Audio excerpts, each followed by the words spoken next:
Welcome to the channel.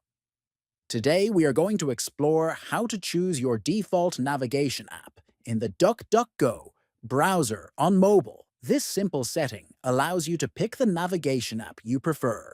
First, open the DuckDuckGo browser on your mobile device.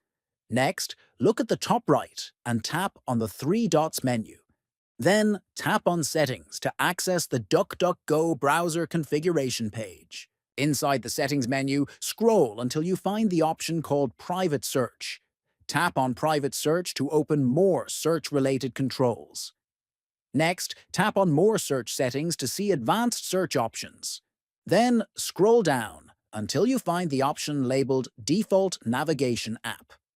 Once you are there, tap on it, and you will see a list of available apps, including DuckDuckGo, Google Maps, and Waze. Finally, select the navigation app you want as your default. Your choice will now be saved, and any navigation links you click in DuckDuckGo will open in the app you selected. If you found this guide helpful, consider subscribing to the channel, liking this video, and sharing it with your friends.